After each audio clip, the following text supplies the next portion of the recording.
পুরো বরফটা হলো বিউটিফুল একটা সিটি। ইউকে তে কি হচ্ছে সেটা আমার দেখার ছিল।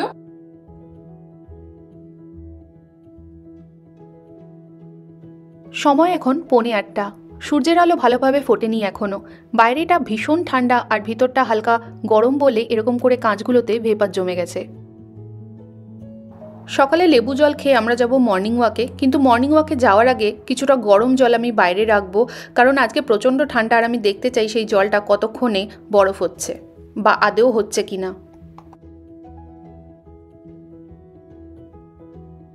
Hey guys, welcome back to Mom Candid। আশা করি আপনারা সবাই খুব ভালো আছেন, সুস্থ আছেন আর অনেক আনন্দে আছেন। আমরা এখানে খুব ভালো আছি। আজকে টেম্পারেচার হলো -5, জাস্ট একটু আগেই দেখলাম, আর কালকে ছিল -4। তো ওই -4 আর -5 এর মধ্যেই বারবার আপ ডাউন করছে, মানে আপনারা বুঝতেই পারছেন যে কতটা এখানে ঠান্ডা। তো এই ঠান্ডার মধ্যে আমাদের জীবন কিভাবে কাটে এখানে, তারই কিছু গ্লিমস আপনাদের সাথে শেয়ার করবো। আশা করি আপনাদের ভালো লাগবে।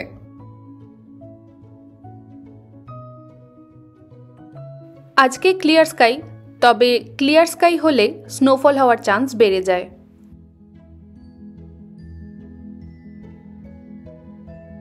এখন টেম্পারেচার -3 ডিগ্রি, আর ঘাসের মধ্যে হালকা দেখুন কিরকম বরফের আস্তরণ জমে আছে। আমার একটা স্বভাব আছে যে প্রতিদিন অন্তত একবার হলেও মাটিকে স্পর্শ করার, আর আমার মনে হয় সকালবেলায় সব থেকে ভালো টাইম সেটা করার।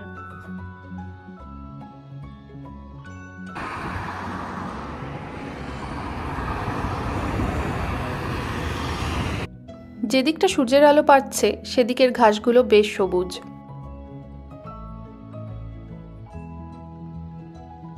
আজ সকালের ব্রেকফাস্টে হবে আমাদের ভেন্ডি ভাজা। ভেন্ডি ওই পেঁয়াজের সাথে একটু ভাজা করবো, আর তার সাথে রুটি হবে। আর এখানে না দেখো, এত শীতকাল তার মধ্যেও কত সুন্দর ভেন্ডি পাওয়া যাচ্ছে, পুরো একদম কচি ভেন্ডি। প্রথম না আমি খুব অবাক হতাম যে এরা সমস্ত ধরনের সবজি সারা বছর কি করে ফলায়, কি করে সম্ভব। কারণ আমি যতদূর জানি বেশি বৃষ্টি হলে বা বেশি ঠান্ডায় অনেক সবজিপাতি নষ্ট হয়ে যায়, আবার বেশি গরমে অনেক কিছু নষ্ট হয়ে যায়। বাট এখানে সেটা হয়ই না, সমস্ত কিছু একদম সুন্দরভাবে অ্যাভেলেবেল। তো পরে অনেক রিসার্চ করে জানলাম, আর সবার মুখ থেকে কথা শুনেও আমি যেটা জানলাম, যে এখানে যারা চাষিরা আছে তারা পুরো গ্রিন হাউস করে পুরো জিনিসটাকে, শাকসবজি যা আছে সেগুলো ফলায়। তো তাতে কি হয়, পুরো টেম্পারেচার থেকে শুরু করে মানে রোদ, ঝড়, জল, বৃষ্টি যেটা হয় ওটা ওদের কন্ট্রোলে থাকে। এরকম না যে বৃষ্টি পড়লে সমস্ত কিছু শাকসবজি, ফল যা ওরা ফলাচ্ছে সেটা নষ্ট হয়ে যাচ্ছে, কারণ ওটা তো পুরো ঢাকা থাকে। আর একটা টেম্পারেচার কন্ট্রোলও করে চাষিরা। তো ওই জন্য শাকসবজি, ফলমূলগুলো ঠিক থাকে আর সারা বছর অ্যাভেলেবেল থাকে।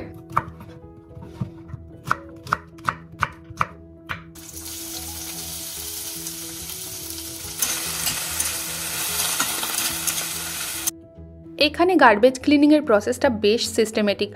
সকাল সকাল ময়লা ফেলার গাড়ি এসে গার্বেজের যে বিনগুলো থাকে সেগুলোকে ক্লিয়ার করে দিয়ে যায়।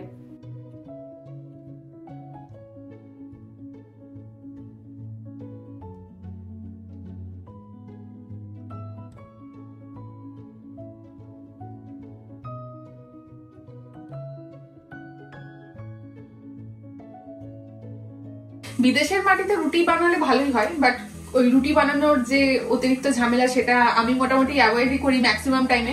কারণ এখানে না খুব ভালো রুটি পাওয়া যায়। দেখো একদম এরকম তৈরি করা রুটি, এটাকে জাস্ট ভালো করে সেঁকে নিলেই একদম গরম গরম রুটি রেডি হয়ে যায়। তো এটা আমি টেস্কো থেকেই এনেছি।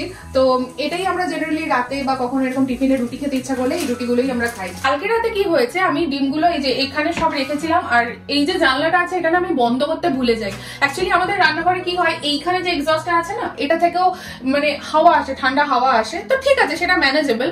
বাট এই যে জানলাটা আছে এটা আমি কালকে বন্ধ করতে একদম ভুলে গেছি। জানলাটা খোলা থাকায় বাইরে থাকা ডিমগুলোর কি অবস্থা হয়েছে দেখুন। দুটো ডিম পরপর এরকম হলো, মানে তোমার পুরো এটাই একই অবস্থায় করবো। কি করবো, সিদ্ধ করলো। হাই ডিম সব জমে আছে।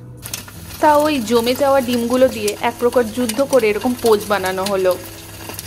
কুসুমটা পুরো জমে আছে, ওই জন্য কুসুমটা ওরকম করে গোল দলা পাকিয়ে আছে, আর বাকি উপরেটা মানে একটু স্লাইড নর্মাল টেম্পারেচার এসছে। এবার দেখা যাক এই বাইরে থাকা জলটার কি হাল হয়েছে। এইদিকে রাখি, একটু ভালো বোঝা যাবে। তোমার যে জমে গেছে, হ্যাঁ জমে গেছে। 2 ঘন্টা মতো বাইরে ছিল না?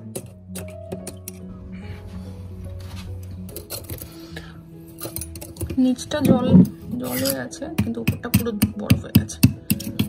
চিন্তা করো কি অবস্থা।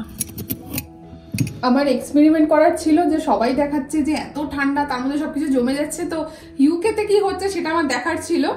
ভিতরটা ঠান্ডা জল পুরো, বাট উপরটা বরফের চাই হয়ে গেছে। আমার এক্সপেরিমেন্ট সাকসেসফুল মনে হচ্ছে। বাইরে এরকম অতিরিক্ত ঠান্ডা হলেও ঘরের মধ্যে তো আমাদের সবাইকে ঠিক থাকতেই হবে, তো এখানে প্রত্যেকটা ঘরে না হিটার ম্যান্ডেটরি। এরকম না যে এর ঘরে হিটার আছে ওর ঘরে হিটার নেই, তো সমস্ত ঘরে যেরকম হিটার থাকে, আমি সবই দেখাবো হিটারগুলো কিরকম হয়। আমরা জেনারেলি যেরকম হিটার দেখে অভ্যস্ত ইন্ডিয়াতে, এরকম হিটার কিন্তু নয় এখানে। এখানে হিটারগুলো একটু অন্যরকম হয়। আর মেইনলি যেটা লিভিং এরিয়া থাকে, যেখানে সবাই বসে আড্ডা মারে, তো এখানে লিভিং এরিয়াটা তো অনেকটা বড় হয়, তো তার জন্য থাকে এরকম একটা ফায়ার স্টেশন। তো এটাতে ওইখানে দেখুন একটা সুইচ আছে, জাস্ট সুইচটা অন করলেই এটা এত স্পিডে ঘরটাকে গরম করে দেয়, মানে উইদিন ধরুন 10 to 15 মিনিটস আপনার এই লিভিং রুমটা পুরো গরম হয়ে যাবে। তো তারপর আমরা অফ করে দিই, কারণ এটাতে ইলেকট্রিক বিলও প্রচন্ড বেশি ওঠে। আর নর্মালি সারা দিনের জন্য যে হিটারটা চলে, যেটা আমি আগেও ব্লগে দেখিয়েছিলাম, তো সেই হিটারটার জন্য কিরকম থাকে, তো সেই হিটারটার জন্য কি হয়, এরকম দেখুন প্রত্যেক ঘরে ঘরে দুটো করে এরকম রেডিয়েটর থাকে। তো এইগুলো থেকে না গরম ধোঁয়া বেরোয়, তো ঘরটা গরম থাকে, কোনো অসুবিধা হয় না ঘরের মধ্যে।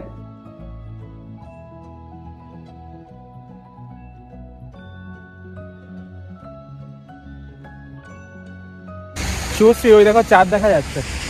ও হ্যাঁ, বাহ দারুণ লাগছে। আপনাদেরকেও বলি, যেহেতু এখানে 4:30-র মধ্যে সানসেট হয়ে যায়, তাই যেদিন ওয়েদার ভালো থাকে 3টের পর থেকে কিন্তু চাঁদ দেখা যায়। কি অপূর্ব না, বিউটি বিউটি। আর দেখো পুরো ক্যাসেলের উপরে চাঁদটা, হ্যাঁ। মনে হচ্ছে না কেউ ছবিতে এঁকে দিয়েছে। সত্যি জমে আছে পুরো বরফটা। পৃথিবীর সুন্দরতম দেশগুলোর মধ্যে স্কটল্যান্ড কিন্তু অন্যতম, আর তার মধ্যে এডিনবরা হলো বিউটিফুল একটা সিটি।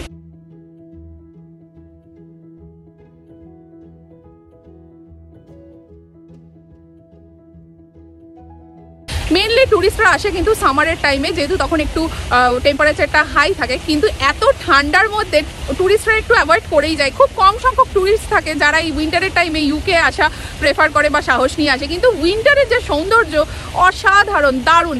এর আমি একটা বৈশিষ্ট্য লক্ষ্য করছি যে একদিকে রোদ, আবার আরেকদিকে হচ্ছে বরফ হয়ে আছে, মানে একদিকে ঘাসটা সাদা হয়ে আছে, আবার আরেকদিকে ঘাসটা যেহেতু সূর্যের আলো পড়ছে ওই জন্য পুরো সবুজ।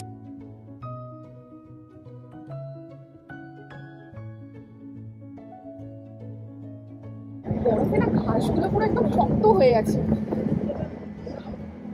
অসাধারণ লাগছে দেখতে। মানে এই সৌন্দর্য চোখে না দেখলে বিশ্বাস করার মতো নয়। যেহেতু আমরা এখানে আছি বছর খানেক হতে চলো, আর উইন্টার মানে এই ঠান্ডাটার সাথে অনেকটা বেশি ইউজ টু হয়ে গেছি, আর খুব মানে আনন্দও লাগছে। তো আমরা ওই জন্য এই সৌন্দর্যগুলো উপভোগ করার সুযোগ পাচ্ছি। মানে -5-এর মতো বোঝা যাচ্ছে না, কিন্তু না, ফিলস লাইক -8। আমরা এখন দাঁড়িয়ে আছি প্রিন্সেস স্ট্রিটের one of the main attraction Ross ফাউন্টেনের সামনে। বাট ঠান্ডার জন্য দেখতেই পাচ্ছেন ফাউন্টেনটা দিয়ে জল পড়লেও পুরো বরফে ঢেকে আছে ফাউন্টেনটা। এ বাবা শৌভিক, পুরো বরফে লেয়ার পড়ে আছে, লেয়ার হয়ে যাচ্ছে, ওই জলগুলো পড়ছে আর বরফ হয়ে যাচ্ছে। দেখো এই মুখটা দিয়ে না জলটা পড়ে পড়ে না পুরো বরফ হয়ে গেছে, ওই জন্য একদম কম কম জল পড়ছে, মানে পড়ছে আর ম্যাক্সিমামটাই বরফ হয়ে যাচ্ছে, ওইটাতে তাও একটু জোরে পড়ছে। আপনাদের আজকের ভিডিওটি যদি ভালো লেগে থাকে তাহলে ভিডিওটিকে লাইক, শেয়ার আর চ্যানেলটিকে সাবস্ক্রাইব করতে ভুলবেন না। বাই।